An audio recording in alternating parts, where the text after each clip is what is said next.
Self confidence के हवाले से आप ख़ुद को कैसे एतमाद में ला सकते हैं और ख़ुद एतमादी क्या होती है। तो इंसान की पहली जो पहचान उसका एतमाद होता है और एतमाद की पहली झलक एक खूबसूरत मुस्कुराहट से नज़र आती है। आप जितना भी अच्छा बोलें, जितना भी बासलाहियत हो, अगर मुस्कुराते हुए आप ख़ुद को पुरएतमाद महसूस नहीं करते तो आपकी शख्सियत कहीं ना कहीं पीछे रह जाती है। आज के दौर में जहाँ इंटरव्यूज़, प्रेजेंटेशन, सेल्फ ब्रांडिंग और सोशल मीडिया सब कुछ चेहरे से जुड़ा हुआ है, वहीं दांतों की सेहत और खूबसूरती अब सिर्फ ज़ाहिरी मामला नहीं रहा, बल्कि ये करियर, खुद एतमादी और समाजी ताल्लुकात पर भी बराह रास्त असर डाल रही है। कई नौजवान बेहतरीन मौके सिर्फ इसीलिए खो देते हैं कि वो मुस्कुराने से घबराते हैं। पहले दांत टेढ़े, दांत, मुंह से बदबू आना, मसूड़ों के मसाइल, खामोशी से उनके एतमाद को कमज़ोर कर देते थे और ख़ुद को दूसरों से पीछा महसूस करते थे। मगर आज के दौर में जिस तरह जिद्दत आ चुकी हुई है, तो बढ़ते हुए दौर के साथ साथ जो है बहुत सी चीज़ें भी जो है इनोवेट हो चुकी हैं। दांतों की सेहत के हवाले से अगर हम बात करें तो दांतों के अंदर जो है आप कैसे अपने दांतों को बेहतरीन बना सकते हैं, खूबसूरत बना सकते हैं, चमकदार बना सकते हैं, अपनी स्माइल को पुरकशिश कैसे बना सकते हैं, और सबसे इंपॉर्टेंट चीज़ है आपके करियर पर ये चीज़ें कितना इम्पैक्टफुल होती हैं। करियर जो होता है वो तो आपकी सलाहियतों के ऊपर होता ही है, मगर आपकी जो ज़ाहिरी खूबसूरती है वो आपकी सलाहियतों को कितना निखार देती है। तो आज हम इस तमाम चीज़ों के ऊपर गुफ्तगू करेंगे और हमारे साथ मौजूद है मारूफ डेंटिस्ट डॉक्टर सलीमा नवीद मांझी, जो हमें बताएंगी कि एक खूबसूरत और सेहतमंद मुस्कुराहट के पीछे कौन सा राज है। अस्सलाम वालेकुम। वालेकुम सलाम। कैसी हैं आप? मैं ठीक, खैरियत से। आप कैसी हैं? बिल्कुल ठीक ठाक। अच्छा डॉक्टर सलीमा, दांत जो हैं, नॉर्मली हम हमेशा बात करते हैं दांतों में से खून आना, मसूड़ों का गम्स का ब्लीड हो जाना, या इंक्लाइनेशन के ऊपर बात करते हैं, मगर कभी किसी ने स्माइल के ऊपर बात नहीं की। हमेशा लोग कहते हैं your smile is your identity, if you are smiling the entire day will be pass very nicely. तो स्माइल के ऊपर आप क्या समझती हैं? सो आई थिंक बहुत इंपॉर्टेंट टॉपिक है। करियर के ऊपर अगर हम बात करें और आपने स्माइल की बात की, तो सबसे ज़्यादा आप जब इंटरव्यूज़ देने जाते हैं या आप पढ़ाने जाते हैं या आप मिलते हैं लोगों से, मीटिंग्स करते हैं, तो आपके दांत जो होते हैं वो अगर चमकते हुए हों, सफ़ेद हों, प्यारे हों, चमकीले हों, जो हम कहते भी हैं कि मोतियों वाले दांत हो, तो बात करने के लिए आपको सामने कोई और चीज़ की ज़रूरत नहीं है, आपका कॉन्फिडेंस खुद ब खुद आ जाता है। नंबर वन चीज़, दांतों का लोग समझते हैं कि सिर्फ अच्छा दिखना ही बेहतर होता है, लेकिन दांतों से आपकी स्पीच, आपके फोनेटिक्स भी बहुत इफेक्ट करते हैं। सो बहुत लोग हमसे पूछते हैं कि दांतों का कैसा होना आपकी फोनेटिक्स यानी आपकी ज़बान, आपकी लफ्ज़ की अदायगी पे भी ध्यान देता है। जब आपके दांत अलाइंड होंगे प्रॉपरली, अगर आपके पूरे अलाइंड हैं, आगे पीछे नहीं है, या दांतों पे स्टेन्स नहीं है, या दांतों में से ब्लड नहीं आता, बदबू नहीं आती, तो आप बहुत ज़्यादा मैजिकल होंगे अपनी स्पीच में, अपनी स्टेज पे आप पूरी तरह अपने आप को वो कर सकते हैं। सबसे इम्पॉर्टेंट चीज़, जो इम्पॉर्टेंट चीज़ आपने शुरू में भी बोली कि बदबू आती है, बहुत सारे पेशेंट्स ये नहीं जानते कि हमारे मुंह से बदबू क्यों आती है। हमारा जब गम्स ब्लीड करता है या हमारे गम्स के अंदर प्लाक, कैल्कुलस स्टार्टर, पिलाहट बन जाती है, तो वो गम्स को स्वेल कर जाता है और स्वेल करते करते वहाँ से वो खून का निकलना बहुत आम हो जाता है, और वो जो खून होती है वो एक बदबू दे जाती है। तो हमेशा अक्सर पेशर हमें पेशेंट्स कहते हैं कि मॉर्निंग में वो जब उठते हैं तो सबसे पहले उनको बदबू आती है अपने मुँह से। तो हम उनको बताते हैं कि पहले तो गम्स की हेल्थ के लिए आपको स्केलिंग करने की ज़रूरत है। स्केलिंग आपने ईयर में वंस तो करवानी लाजमी है। और अगर आप बहुत ही ज़्यादा ऐसे इफेक्टेड केस है जिसमें आपकी सनसनाहट भी बहुत ज़्यादा है, आपके पिलाहट भी है, प्लाक, कैल्कुलस भी है, जो हमारे मुंह के ऊपर पिलाहट, हाँ, पीला जो पत्थर की तरह पड़ा हुआ होता है, ये सब निकालने के लिए आपको 6 माह के बाद तो आना चाहिए। लेकिन अगर आप बहुत अच्छी तरह कंडीशंस को रखते हैं, माउथ वॉश करते हैं, टूथब्रश करते हैं अपने ज़बान पे भी, लोग ये भी नहीं करते। ये भी मिथ है, जो लोग समझते हैं कि ज़बान पे करना ज़रूरी नहीं है। और माउथ वॉश भी बहुत ज़रूरी है, बहुत ज़रूरी आफ्टर टूथपेस्ट। तो उसके बाद आपको कभी भी बदबू, हेलिटोसिस जैसी कोई भी जो बीमारी नहीं होगी, बैड ब्रीदिंग की कभी कंप्लेन नहीं आएगी। वो तो हमने की ना कि दांतों की सेहत को कैसे हमने देखना है। अच्छा, अक्सर लोगों के दांत टेढ़े होते हैं, बिल्कुल, और वो हमेशा हंसते हंसते मुंह बंद कर लेते हैं। I think they are not confident about their smile. So उनको क्या करना चाहिए? सो हमारे पास अब बात आती है ट्रीटमेंट ऑप्शंस की। तो हमारे पास वेरियस ऑप्शंस होते हैं। अगर पेशेंट के दांत वहाँ पे अच्छे हैं, मजबूत हैं, और सिर्फ 1 या 2 दांत वहाँ पे नहीं है प्रेजेंट, एब्सेंट है, तो हम उनको ब्रिजेस के भी ऑप्शन देते हैं, जो साइडों से सपोर्ट देकर हम उनको ब्रिज पहनाते हैं। उससे आपके अलाइंड प्रॉपरली और तमाम वो जगहें जहाँ पे वो खाली है उसको भी हम फिल करते हुए, उन पर पॉन्टिक्स रखते हुए उनको पूरी तरह हम एक ब्रिज दे देते हैं। तो एक ऑप्शन तो आपके पास ब्रिज है। बहुत सारे पेशेंट्स हमें कहते हैं कि हमारे दांत जो है वो दिखने में इतने पिल्ले हैं या फिर उसके ऊपर जो है ना पिट्ठे लगे हुए हैं, यानी कि हम उसको अपनी वर्ड्स में कहते हैं कि मॉटलिंग हुई हुए हैं। मॉटलिंग यानी कि फ्लोरोसिस हुआ हुआ है, बहुत फ्लोराइड लिया हुआ है।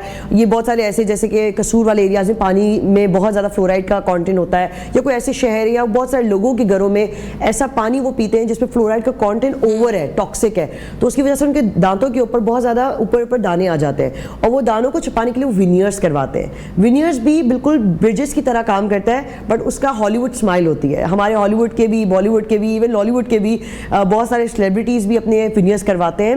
विनियर्स आपकी कैपिंग्स होती हैं और वो इंडिविजुअल टूथ पे हम देते हैं, और उसी तरह हम उन दांतों को जो आगे पीछे भी हो या थोड़ा बहुत आपके पिलाहट भी हो या मॉटलिंग्स भी हो, तो उनको हम कवर करते हैं, और वो आपके शेड के कलर से होता है, और ऐसा लगता है जैसे they are totally you know, Hollywood smile से इसलिए कहते हैं क्योंकि they are totally perfect in shape, size and colour. अच्छा, एक मैंने एक वर्ड सुना हुआ है कि European smile. Yes. What is a European So smile? it is so identical to Hollywood smile, but what we do, we take the proportions of the every tooth, जो हमारे आगे वाले दांत होते हैं और पीछे वाले दांत होते हैं, उसके proportions करते हुए हम उनको सेट करते हैं पीछे तक। विनियर्स यूजुअली आगे तक होते हैं जो हम नॉर्मली हॉलीवुड में देते हैं, लेकिन यूरोपियन में आपको बिल्कुल वैसा ही दे रहे होते हैं लुक हम, लेकिन उसमें क्या होता है कि पेशेंट्स जो है अपनी फॉर एग्जाम्पल अगर आप बहुत ज़्यादा ब्लैक हैं तो आपको उस हिसाब से आपकी टिंच के हिसाब से आपकी दांतों के कलर मिलेंगे, और अगर आपको बहुत गोरा है फेस तो आपको उस हिसाब से आपके विनियर्स के ऑप्शंस मिल जाएंगे, वो भी यूरोपियंस में होते हैं। लेकिन एक चीज़ आपने और पूछी थी, इंक्लिनेशन, आई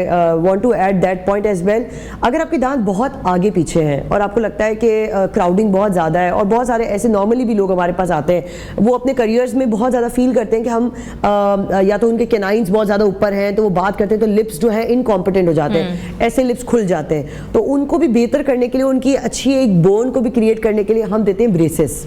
अब ब्रेसेस से क्या फ़ायदा होता है कि आपके फेस की कॉन्टूर भी अच्छी हो जाती है, आपकी लिप्स की कॉम्पिटेंसी भी अच्छी हो जाती है, आपके लिप्स भी अच्छी तरह बंद होते हैं, और आप एक पूरे प्रोपोर्शन के अंदर अपने दांतों को 2 साल के अरसे में पूरा कंप्लीट कर सकते अच्छा, हैं। ब्रेसेस जो होते हैं बहुत सालों के लिए लगाए जाते हैं। मैंने अक्सर लोगों को देखा है, वो लोग 6-6, 7-7 साल लगा के बैठे हुए हैं, और वो फिर ना ऐसे कर सकते हैं ना खा सकते हैं, क्योंकि उनमें एजेस उनके जो होते हैं वो स्क्रूड होते हैं। That's very difficult. सो ये इस ऑप्शन के लिए एक और ऑप्शन है आपके पास। अगर आपको बहुत जल्दी ऑप्शन कंप्लीट करना है और आप नहीं चाहते कि मैं अगर सामने पढ़ा रही हूँ या मैं टीवी पर हूँ या मैं कोई भी चीज़ मेरा टास्क है, मेरे ज़्यादा ब्रेसेस नहीं दिखे और मैं 2 साल तक उससे ज़्यादा पहनूंगी तो मेरे दांतों में रिब्जॉर्प्शन हो जाएगी, दांत हिलने लगेंगे, और ये होता है अगर आप 2 साल से ज़्यादा पहने तो दांत हिलने लगते हैं। तो उसके लिए हम ऑप्शन देते हैं अलाइनर्स का, जो कि क्लियर होते हैं आपके बिल्कुल, और वो दिखते भी नहीं है, ट्रांसपेरेंट होते हैं। सो आपने सिर्फ खाना खाते वक्त उसको उतारना होता है और पूरे वक्त आप उसको पहन सकते हैं। 22 आवर्स आपको पहनना होता है, और वो 8 माह के अरसे के अंदर खत्म हो जाता है केस आपका। अच्छा, तो 8 मंथ्स के अंदर आप जल्दी क्विक वाला चाहते हो और ट्रांसपेरेंट चाहते हैं तो आप ट्रांसपेरेंट अलाइनर्स पहन लें, और अब इनविजिलाइन होते हैं। अक्सर लोगों के पहले 2 दांत, जो फ्रंट के 2 दांत हैं, वो बाहर निकले होते हैं, वो लिप से भी बाहर आ रहे होते हैं। हाँ। और ये भी कहा जाता है जो माएँ बच्चों को पैदा होते हुए बच्चों को इस तरह मतलब दबाती नहीं है, उनके बच्चों के दांत आगे निकलते हैं। Is it true? So it's a parafunctional habit. So बहुत अच्छा एक टॉपिक आपने उठाया। बहुत सारे बच्चे ये गलतियां करते हैं, और आई थिंक वो आज व्यू भी कर रहे होंगे इस शो को, तो उनको फ़ायदा होगा। वो अपनी थंब को सक करते हैं, और अब आप देखेंगे कि थंब को जब सक करते हैं तो आप किस तरफ करते हैं, ऐसे। तो यानी कि आप दांतों को बाहर की तरफ पुश करते हैं और अपने आप तालू को अंदर की तरफ डीप करते जाते हैं। ये उन बच्चों में ज़्यादा देखा गया है जिनको या तो स्ट्रेस हो, जिनके पेरेंट्स उनको अटेंशन नहीं देते हों, बच्चे बहुत ज़्यादा निगलेक्टेड हों, तो वो बच्चे अपनी सूदिंग लेते हैं अपनी उंगलियों से। और बहुत सारे बच्चे डिपेंडेंट हो जाते हैं सूदर्स पे, या फिर डिपेंड होते हैं बॉटल्स पे। उनको जल्दी से माइलस्टोन की तरफ मर्ज नहीं किया जाता। जैसे कि अगर आपने बॉटल से कप की तरफ लेके जाना है तो वो बच्चे मिस कर जाते हैं। तो ये पैराफंक्शनल हैबिट ये वजह से भी होती है। दूसरी वजह होती है कि बहुत सारे बच्चे जो होते हैं पेंसिल्स, कोई दांत के दरमियान कोई अपना नेल को बाइट करना, ये तमाम हैबिट्स को लेते हुए वो दांत को जो है बाहर की तरफ निकाल देते हैं। माहों का काम तो नहीं है दांत को पीछे करना, ये तो एक अपना नॉर्मल एक होता है फिनोमेना जो अल्लाह की तरफ से होता है, बट बच्चों की जो हैबिट्स होती हैं उन पे कंट्रोल बहुत ज़्यादा माओ का होता है। तो कंट्रोल करना ज़रूरी है कि ये तमाम चीज़ों में वो ना हो, इन हैबिट्स में। अदरवाइज उनको फिर हम देते हैं फंक्शनल अप्लाइंसेस। ये भी एक हमारी फील्ड है जिसमें हम बच्चों को एक अप्लाइंस पहनाते हैं अंदर, जो तालू पे बैठता है और वो दांतों को अंदर की तरफ लेकर आता है। सो ये फिर आपकी जब दूध के दांत जाते हैं और फिर आपका परमानेंट आता है तो हम मेक श्योर करते हैं कि बच्चा फिर वो हैबिट्स में ना आए। ठीक है। अक्सर बच्चे हैं, बड़े भी हैं, टूथपिक्स का इस्तेमाल, फ्लॉस का बहुत इस्तेमाल इस्तेमाल करते हैं, लोगों ने अपने बैग में फ्लॉस रखी होती है, हर चीज़ में फ्लॉस। क्या फ्लॉस भी स्माइल को ख़राब करती है या टीथ्स को जो है वो it's not good for them? अच्छा, floss is a wonderful thing I would say, but toothpick is a nightmare. Toothpick को इस्तेमाल करना कैंसर से आप समझ लें करीब जाते हैं। अच्छा। टूथपिक आपके मसूड़ों को इतना छील देता है, वो इतना आपको जख्म देता है कि वो जख्म बनते बनते अनहील्ड हो जाता है और वो अल्सर में तब्दील होता है और अल्सर से वो कैंसर में तब्दील होता है। सो हमेशा हम ये भी कहते हैं नॉर्मली अल्सर हमारा अगर 1-2 माह से ज़्यादा हो तो आप उसको चेक करवाएं, उसकी बायोप्सी करवाएं। तो इसका मतलब ये toothpick is the main cause? Yes, of course, definitely, क्योंकि आप उस जगह को अगर बार बार पियर्स करते जा रहे हैं तो वो अपनी ब्लड वेसल्स को एक्सपोज कर रहा है और आपके तमाम उस एरिया को एक्सपोज कर रहा है जो कि आपके एक्चुअली काम करने के लिए बने हैं। तो आपने अपने अंडर वाले पार्ट्स को सारे एक्सपोज किया दांतों के अंदर के, और वो आहिस्ते आहिस्ते वो तब्दील हो गया आपके अल्सर के अंदर, और वो हील्ड अल्सर में तब्दील हो गया, यानी वो हील नहीं होने वाला अल्सर है और वो फिर कैंसर में तब्दील होता है। तो हम बहुत मना करते हैं टूथपिक, तो मैं कहती हूँ रेस्टोरेंट्स में भी इट शुड बी बैंड। ये टूथपिक्स अगर हट जाए तो बहुत बेहतर हो जाएगा, लेकिन floss is a very good option. और उसकी भी एक एज है, हम 6 इयर्स तक के बच्चों को नहीं अलाउ करते, हम 8+ पे करते हैं, क्योंकि उस वक्त बच्चे थोड़े से अपने दांत भी उसके परमानेंट आने शुरू हो गए होते हैं, प्लस बच्चों में ये शऊर आ जाता है कि उनका इस्तेमाल कैसे करना है, कैसे गुजारना है दांतों के दरमियान। फ्लॉस का फ़ायदा ये कि अगर आप आफ्टर एवरी मील, हर खाने के बाद आप उसको फ्लॉस करें तो दांतों के दरमियान इंटरडेंटल स्पेसेस में आपके सारे वो जितने भी फंसे हुए खाने हैं, फूड इम्पैक्टेड हैं, वो सब साफ होते जाएंगे और आपके दांतों के अंदर बदबू भी नहीं आएगी और कीड़ा बनने का कोई सवाल ही पैदा नहीं होता। अच्छा, कीड़ा बच्चों के दांतों में बहुत देखा गया है, I think more of sugar intake. Yes, one foremost, अगर आप बहुत अर्ली ईयर्स की बात करती हैं तो बच्चे फीडर के अंदर माएँ उनको चीनी डाल के या कोल्ड ड्रिंक्स जो है जिसके अंदर पिलाती हैं, या फिर रूह अफ़ज़ा डाल के दूध के अंदर मीठा कोई भी शरबत डाल दें, वो पिला के बच्चों को जो है दांतों का ख़त्म कर देती हैं। और बच्चे क्या करते हैं, वो कंटिन्यूसली उस बॉटल को दांतों से लगाए रखते हैं और सो जाते हैं। It's a worst habit. सबसे पहले माओ को तो वो रात को जो दूध पिलाने वाली हैबिट उसको तोड़ना चाहिए। आहिस्ते आहिस्ते बच्चे को फिर वो मीठा जो चीनी का इखराज डाला हुआ है उसके अंदर, उसके कंटेंट को हटाना चाहिए। और चीनी का अगर कंटेंट कंप्लीट हो जाता है तो आपकी अर्ली जो केरीज होती है, जो कि नर्सिंग बॉटल केरीज कहलाती है, वो नहीं होगी।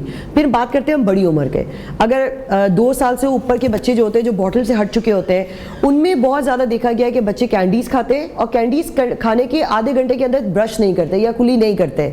कोई भी मीठा खाएं, इवन बड़े भी मीठा खाएं और आधे घंटे के अंदर अगर कुली ना करें तो उनके दांतों में भी कीड़े बन जाएंगे। सो हमेशा रिकमेंडेड होता है कि 30 मिनट्स के अंदर ही आपने ब्रश करना है, कुल्ली कर लें। अगर ब्रश वहाँ टूथपेस्ट नहीं, आप कोई गैदरिंग में गए लेकिन आप कुल्ली कर लें। और हर खाने की एक फ्रीक्वेंसी पे बात करनी बहुत ज़रूरी है कि आप अगर मीठा खा रहे तो ऐसा नहीं आप रोज़ाना मीठा खा रहे हैं। Once in a month is a fine, आप ले सकते हैं, अपनी बॉडी को भी अपनी इम्यून बनाएं। ऐसा भी नहीं कि आप हर चीज़ ऑल ऑफ अ सडन उसको छुड़वा दें। हाँ, बिल्कुल ऐसा तो ही एक है। चीज़ हर मंथ के लिए बेहतर है, हर चीज़ एतदाल में। अच्छा, जो कॉफ़ी ज़्यादा कंज्यूम करते हैं, चाय कंज्यूम करते हैं, उनके स्टेन्स आते हैं दांतों पे, पड़े होते हैं, कहीं स्टेन्स पड़े होते हैं, उसको हम कैसे ख़त्म कर सकते हैं? क्योंकि बहुत सी मार्केट में देखे हैं कि ओवर द काउंटर्स आपको ड्रॉप्स मिल रहे होते हैं, लेकिन फ़र्क नहीं पड़ रहा होता। इवन के चारकोल के मंजन बहुत ज़्यादा बिक रहे हैं, वो भी ठीक है क्या? अच्छा, मैं आपको बताती हूँ, सबसे वर्स्ट तो ये है कि हम एक्चुअली हमारी कौम का ना चाय, यानी कि हमारे खून में चाय है, चाय का इतना ज़्यादा इंटेक है और कॉफ़ी का भी, कि जो उनको ये समझ नहीं आती कि हमारी बॉडी के अंदर रिफ्लक्स इसी की वजह से है, क्योंकि वो मेदे में तेजाबियत पैदा करता है। कोई भी गर्म आप ग़िज़ा खाएं, आपको कुछ टाइम बाद वो